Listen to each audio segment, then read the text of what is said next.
എന്നലെയും ഇന്നും എന്നും അന്യനല്ലവൻ. 100-ാമത്തെ സങ്കീർത്തനം നമുക്ക് ഒരുമിച്ച് വായിക്കാം. 100 സങ്കീർത്തനം 100 Psalm 100.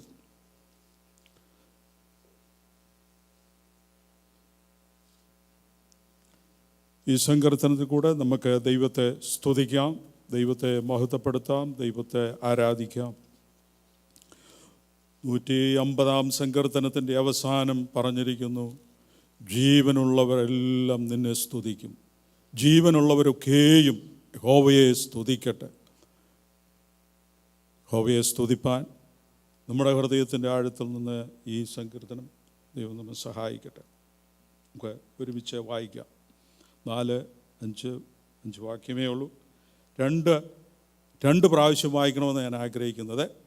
ഒന്ന് ഞാൻ വായിക്കുന്നത് നിങ്ങൾ തിരിച്ച് അത് പിന്നീട് വായിക്കുന്ന, അല്ലെങ്കിൽ ആദ്യത്തെ വാക്യം ഞാൻ വായിക്കുമ്പോൾ പതിവനുസരിച്ച് നിങ്ങൾ രണ്ടാമത്തെ വാക്യം അത് തീർന്നു കഴിഞ്ഞ ശേഷം നിങ്ങൾ ആദ്യത്തെ വാക്യം, ഞാൻ രണ്ടാമത്തെ വാക്യം ഇങ്ങനെ വായിച്ചാൽ ഒന്നുകൂടെ റിപ്പീറ്റഡ് ആവുക. മനസ്സിലായെന്ന് ഞാൻ വിചാരിക്കുന്നു. 2 പ്രാവശ്യം ഇല്ല, മനസ്സിലായില്ല.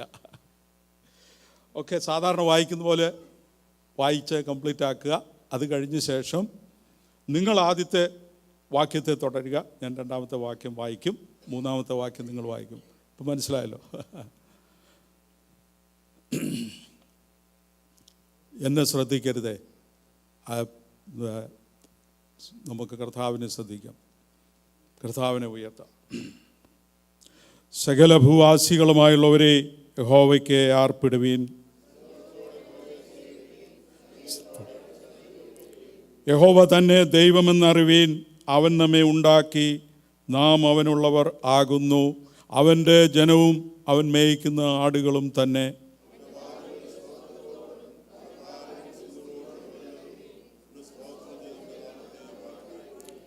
യഹോവ നല്ലവനല്ലോ, അവൻ്റെ ദയ എന്നേക്കുമുള്ളത്. അവൻ്റെ വിശ്വസ്തത തലമുറയോളം ഇരിക്കുന്നു. സന്തോഷത്തോടെ യഹോവയെ സേവിപ്പീൻ, സംഗീതത്തോടെ അവൻ്റെ സന്നിധിയിൽ വരുവീൻ.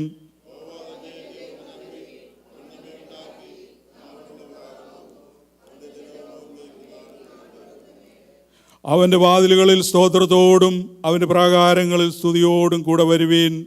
അവന് സ്തോത്രം ചെയ്ത് അവൻ്റെ നാമത്തെ വാഴ്ത്തുവീൻ. അവൻ്റെ ദയ എന്നേക്കുമുള്ളത്. അവൻ്റെ വിശ്വസ്തത തലമുറയോളം ഇരിക്കുന്നു. നമുക്ക് നമ്മുടെ കൈകളെ ഉയർത്തി, നമ്മുടെ ഹൃദയത്തെ ഉയർത്തി ദൈവത്തിന് സ്തോത്രം ചെയ്യാം. അവൻ നല്ലവനല്ലോ, അവൻ്റെ ദയ എന്നേക്കുമുള്ളത്. നമ്മുടെ താഴ്ചയിൽ നമ്മെ ഓർത്തവനെ, നിന്റെ ദയ എന്നേക്കുമുള്ളത്. നമ്മുടെ താഴ്ചയിൽ നമ്മെ ഓർത്ത ദൈവത്തെ നമ്മുടെ ഹൃദയത്തിൻ്റെ ആഴത്തിൽ നിന്ന് ദൈവത്തിന് സ്തുതിയും സ്തോത്രവും നമുക്ക് അർപ്പിക്കാം. Hallelujah, hallelujah, hallelujah. സകല മഹത്വവും ഞങ്ങൾ പിതാവിന് അർപ്പിക്കുന്നു, യേശുവിൻ്റെ നാമത്തിൽ തന്നെ. ആമേൻ. എല്ലാവർക്കും ഇരിക്കും.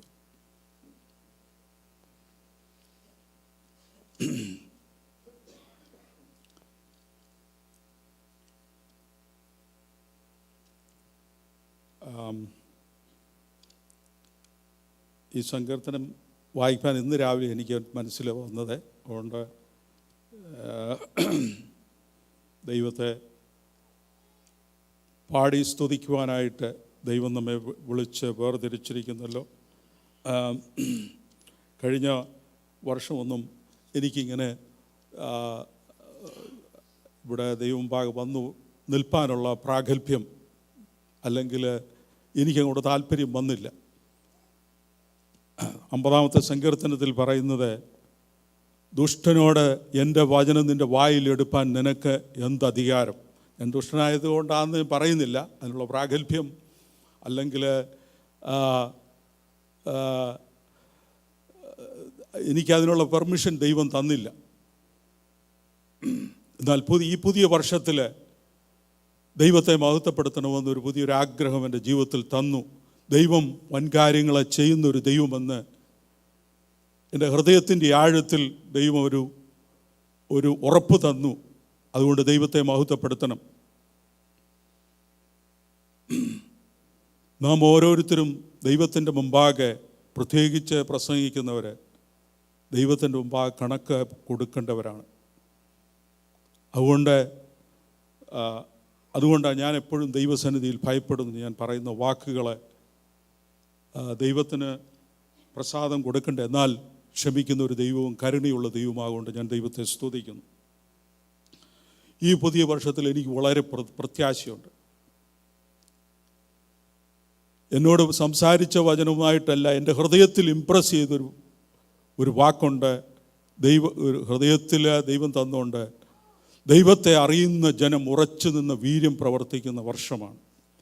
ദൈവത്തെ അറിയുന്ന ജനം, അത് അറിയുക എന്ന് പറഞ്ഞാൽ വെറുതെ ഒരു അറിവല്ല, ഡീപ്പായിട്ട് അവനെ അറിയുവാണെങ്കിൽ അവരുടെ മധ്യത്തിൽ യഹോവയുടെ വലങ്കൈ വീര്യം പ്രവർത്തിക്കും.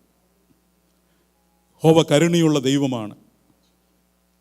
യഹോവ കൃപയും മനസ്സിലുമുള്ള ദൈവമാണ്. ഇപ്പോൾ വായിച്ച സങ്കീർത്തനത്തിൻ്റെ ഏറ്റവും അവസാനത്തെ വാക്യത്തിൽ ഇങ്ങനെ പറയുന്നു, യഹോവ നല്ലവനല്ലോ, അവൻ്റെ ദയ എന്നേക്കുമുള്ളത്, അവൻ്റെ വിശ്വസ്തത തലമുറയോളം. ഒരു eternal quality of the goodness of God. നാം ദൈവസന്നിധിയിൽ വരുമ്പോൾ 3 കാര്യങ്ങളാണ് നമ്മൾ ചെയ്യാറുള്ളത്. സ്തോത്രവും സ്തുതിയും ആരാധനയും അവന് കൊടുക്കുന്നു. സ്തോത്രം, താങ്ക്സ് ഗിവിങ്, അല്ലെങ്കിൽ നന്ദി, അവന് സ്തുതി കൊടുക്കുന്നു. Praises, thanks giving, praises and the glory, അല്ലെങ്കിൽ ദൈവത്തിന് ആരാധന. ഈ ആദ്യത്തെ 2 കാര്യങ്ങളും ഹൃദയത്തിൽ നിറഞ്ഞു കവിഞ്ഞ് നന്ദി നിറഞ്ഞ ഹൃദയത്തോടെ ദൈവത്തെ വിത്ത് ജോയ്ഫുൾ ലിപ്സ് എന്നാണ് പറയുന്നത്. 16-ാം സങ്കീർത്തനത്തിൽ അത് പറയുന്നത് ഹൃദയത്തിൽ, അതിൻ്റെ എനിക്കൊന്ന് 22:7 അവൻ 16:7 ഈ താങ്ക്സ് ഗിവിങ്, ദൈവത്തിൻ്റെ ഗുഡ്നെസ്, ദൈവം എത്ര നല്ലവനാകുന്നുവെന്ന് നമ്മൾ രുചിച്ചറിഞ്ഞതുകൊണ്ട്, അല്ലെങ്കിൽ ഇവൻ ഇതെല്ലാം ചെയ്ത നല്ല സ്നേഹമുള്ള ദൈവമാണ്, പാപിയെ സ്നേഹിക്കുന്ന ദൈവം, കാണാതെ പോയതിനെ തിരഞ്ഞ് അതിനെ കയ്യിലെടുത്ത് മാർവോട് അണച്ച് ചൂട് കൊടുത്ത് സന്തോഷം കൊടുക്കുന്ന ഒരു ദൈവം. It's A goodness of God. അത് ദൈവത്തിൻ്റെ മക്കൾ സ്തുതിക്കണമെന്ന് 16-ാമത്തെ ഇതിനകത്ത് സങ്കീർത്തനത്തിൽ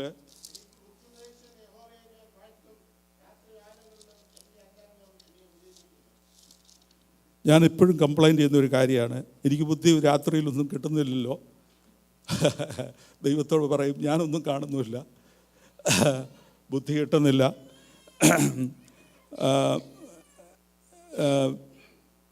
അതല്ല ഞാൻ ഉദ്ദേശിച്ചത്. അതുകൊണ്ട് എൻ്റെ ഹൃദയം സന്തോഷിച്ച് എൻ്റെ മനസ്സ് ആനന്ദിക്കുന്നു, എൻ്റെ ജഡവും നിർഭയമായി വസിക്കുന്നു.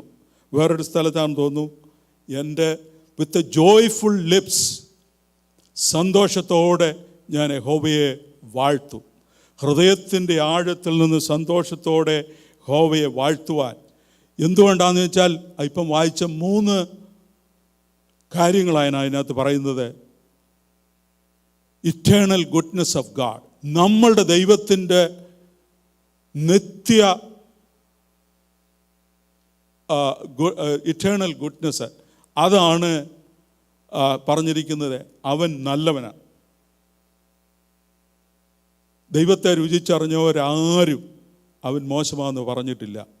ഏത് തരത്തിൽ ദൈവസന്നിധിയിൽ വന്നിട്ടുണ്ടോ അവർക്ക് നന്മ മാത്രമേ എടുത്തിട്ടുള്ളൂ. നമ്മുടെ നാട്ടിൽ പറയില്ലേ, കറുത്ത വസ്തു എടുത്തവരെ ദൈവം അനുഗ്രഹിച്ചെന്ന്.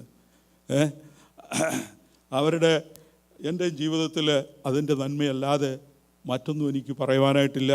ദൈവം ചെയ്തു. അതിൻ്റെ രണ്ടാമത് പറഞ്ഞിരിക്കുന്നത് അവൻ്റെ ദയ. ഇന്ന് വായിച്ചതിൻ്റെ അവസാനത്തെ 5-ാമത്തെ വാക്യമാണ് വായിക്കുന്നത്. അതിൻ്റെ അവസാനത്തെ 5-ാമത്തെ വാക്യത്തിൻ്റെ അവൻ്റെ ദയ, അവൻ്റെ സ്നേഹം. God is love. നമ്മായിരിക്കുന്ന അവസ്ഥയിൽ നമ്മെ സ്നേഹിക്കുന്ന ദൈവമാണ്. നമ്മെ സ്നേഹിക്കുന്ന, നമ്മുടെ ഏറ്റവും താണ അവസ്ഥ കണ്ട് സ്നേഹിക്കുന്ന ഒരു ദൈവം. നമ്മളുടെ ഹോപ്പെന്ന് പറയുന്നത് അവൻ്റെ love. That is the kind of God's love. അവൻ്റെ വിശ്വസ്തത. അടുത്തത് അവൻ്റെ വിശ്വസ്തത. മനുഷ്യന് അല്ലാത്ത ഒരു ക്വാളിറ്റിയാണ് അവൻ്റെ വിശ്വസ്തത. അത് ആകാശത്തോളം ഉയർന്നിരിക്കുന്നു. അബ്രഹാമിനോട് പറഞ്ഞിരിക്കുന്ന ആ വിശ്വസ്തത, അത് നമ്മളൊന്ന് തെറ്റിയാലും, നാം തെറ്റിയാലും അവൻ വിശ്വസ്തനായി പാർക്കുന്നുവെന്ന് വേറൊരു പുതിയ നിയമത്തിൽ പറയുന്നുണ്ട്. നാം തെറ്റാൻ സാധ്യതയുണ്ട്, തെറ്റിയാലും അവൻ വിശ്വസ്തനാണ്. അതുകൊണ്ട് ഞാൻ തെറ്റാനായിട്ടോ പാപം ചെയ്യാനായിട്ടോ അല്ല ഞാൻ പറഞ്ഞത്. അവൻ്റെ വിശ്വസ്തത വലുതാണ്, അവൻ്റെ ഫെയ്ത്ത്ഫുൾനെസ്. അവനൊരു കാര്യം പറഞ്ഞാൽ മനുഷ്യനല്ല, നുണ പറയില്ല. അവൻ നിത്യനായ ദൈവമായതുകൊണ്ട് അവൻ്റെ വിശ്വസ്തത. ദൈവത്തെ നമുക്ക് ട്രസ്റ്റ് ചെയ്യാൻ പറ്റും. സ്നേഹമുള്ള ദൈവം. അവൻ നല്ലവനാണ്. വേറൊരു പറഞ്ഞ God of all compassion, father of Mercy and God of all grace. അതിൻ്റെ അർത്ഥമൊക്കെ നമുക്ക് പഠിച്ചാൽ വളരെ ശ്രേഷ്ഠമാണ്. 22-ാം സങ്കീർത്തനത്തിൻ്റെ 17-ാമത്തെ വാക്യത്തിൽ ഇങ്ങനെ വായിക്കുന്നു. അതൊന്ന് വായിക്കാം. അല്ലല്ല, 3 തോന്നുന്നു. ഞാൻ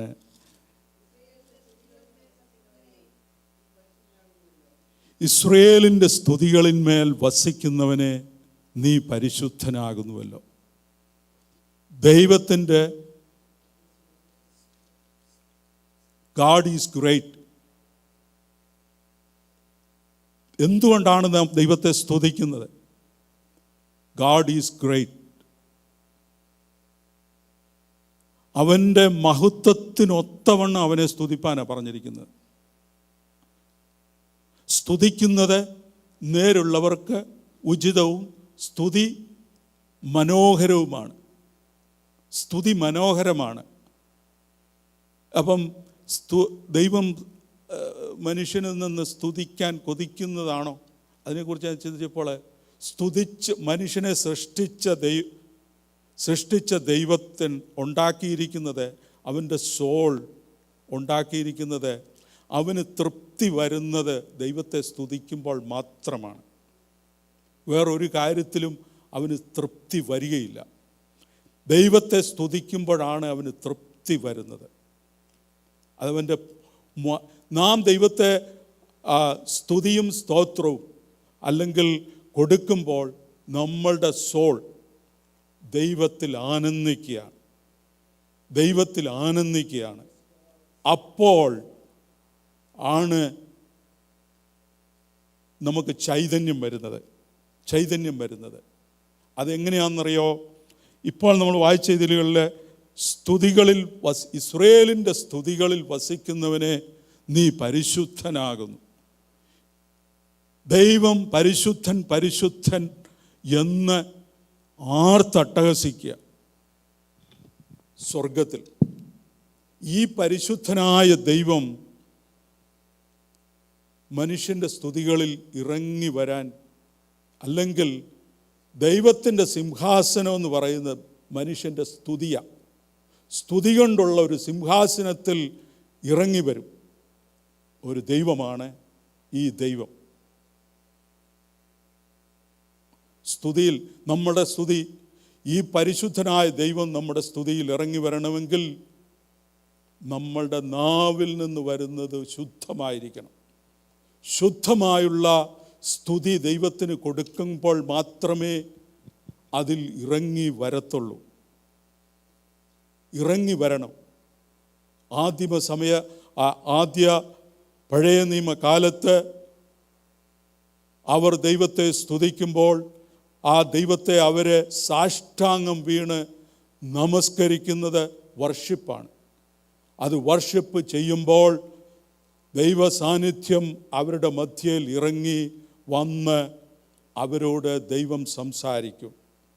95-ാം സങ്കീർത്തനത്തിൽ പറയുന്നത്, ഇന്ന് നിങ്ങൾ അവൻ്റെ ശബ്ദം കേൾക്കുന്നുവെങ്കിൽ മരുഭൂമിയിലെ പോലെ മസാനാളിനെ പോലെ നിങ്ങളുടെ ഹൃദയം കഠിനമാക്കരുത്. പക്ഷേ അവർ കഠിനമാക്കി. ദൈവം സംസാരിക്കുന്നത്, ഇറങ്ങി വരുന്നത്, അവൻ സ്തുതിയിൽ വസിക്കുന്ന നമ്മളുടെ സ്തുതി അവനിൽ ഇറങ്ങി വന്ന് വസിക്കുമ്പോൾ അവൻ നമ്മോട് സംസാരിക്കുന്ന ദൈവമാണ്. ഇത് ഇന്നും ഞാൻ ടി വിയിൽ ചില ഇടത്ത് സംസാരിക്കുന്നത് ഞാൻ കേട്ടിട്ടുണ്ട്. ആരാധനയിൽ ദൈവത്തിൻ്റെ ആത്മാവ് ശക്തിയോടെ വന്ന് സഭയിൽ സംസാരിക്കുന്നു. എനിക്ക് തോന്നുന്നു നാട്ടിലൊക്കെ ഉണ്ട് ദൈവത്തിൻ്റെ ആത്മാവ് സംസാരിക്കുന്നത്. എഫേസ്യ ലേഖനം 5:27 ജോയ് ഭാഷ ഇന്നലെ വായിച്ചാന്ന് എനിക്ക് തോന്നുന്നു. ആത്മാവ് കുടിച്ച് കള്ളു കുടിച്ച് മത്തരാകരുത്, ആത്മാവിൽ നിറഞ്ഞ് സങ്കീർത്തനങ്ങളാലും സ്തുതികളാലും. നമ്മളത് വായിക്കുകയുള്ളൂ, വേറൊന്നും ചെയ്യില്ല. അതിനപ്പുറമായിട്ട് നമ്മളെക്കൊണ്ട് സാധിക്കുന്നില്ല. എന്നാൽ ഈ വർഷം നമുക്ക് സാധിക്കണം. ദൈവത്തിൻ്റെ ആത്മാവിൽ നിറയുവാനായിട്ട് നമുക്ക് സാധിക്കണം. അത് നമ്മളുടെ ആഗ്രഹം മതി, നിറയ്ക്കുന്നതും എല്ലാം ദൈവം.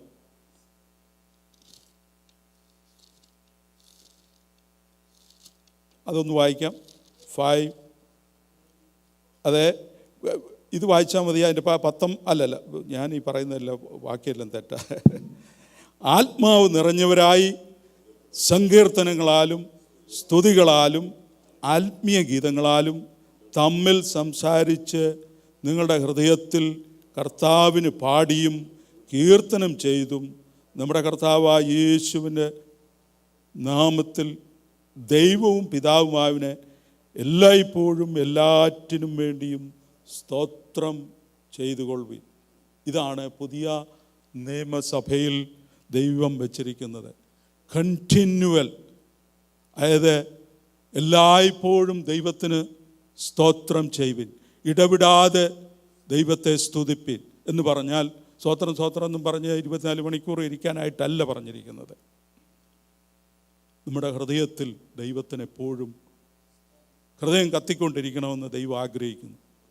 ഹൃദയത്തിൽ എപ്പോഴും നന്ദിയുള്ളവരായിരിക്കണമെന്ന് ദൈവം ആഗ്രഹിക്കുന്നു. മൂളിപ്പാട്ട് പാടുവാൻ സഹായിച്ചാൽ അത് ദൈവത്തിൻ്റെ ആത്മാവ് നമ്മളിൽ കൂടെ വ്യാപരിക്കുന്നതാണ്. അത് ചില കാര്യങ്ങൾ നമ്മളത് ഡെവലപ്പ് ചെയ്യണം. ഞാൻ പറയുന്നത് ഇത് എങ്ങനെയൊന്ന് അപ്ലൈ ചെയ്ത് നമ്മുടെ ജീവിതത്തിൽ അനുഗ്രഹം സഭ കൂടി വരുമ്പോൾ അവിടെ ദൈവ സാന്നിധ്യം ലഭിക്കണം. അതിനു വേണ്ടിയിട്ടാണ് ഞാൻ ഇതെല്ലാം പറയുന്നത്. ഇതിനകത്ത് പറഞ്ഞിരിക്കുന്നത് ഒരു രീതിയിൽ മാത്രമേ ദൈവത്തിൽ നിന്ന് കടക്കാൻ പറഞ്ഞു. സ്തോത്രത്തോടെ അവൻ്റെ വാതിൽ വരണം എന്നാണ് പറഞ്ഞിരിക്കുന്നത്. വാതിൽ കൂടെ കയറാതെ അകത്ത് കയറാൻ പറ്റിയല്ലോ. അപ്പം വാതിൽ വരണമെന്നുണ്ടെങ്കിൽ സ്തോത്രം പറയണം. എന്ത് സ്തോത്ര? ദൈവത്തിൻ്റെ ഗുഡ്നെസ്, ദൈവം നമ്മുടെ ജീവിതത്തിൽ സഹായിച്ചത് നന്ദിയുള്ളവരായിരിക്കണം. പലപ്പോഴും നമ്മളുടെ ജീവിതത്തിൽ ഇവിടെ ചെയ്യുന്നത് മാത്രമേ നമ്മളിത് കാണുന്നുള്ളൂ. എന്നാൽ അതിനേക്കാൾ ഉപരി ഒരു സ്റ്റെപ്പ് കൂടെ നമ്മുടെ ഹൃദയദൃഷ്ടി പ്രകാശിച്ചിട്ട് നമ്മുടെ വിളിയാലുള്ള ആശ ഇന്നതെന്നും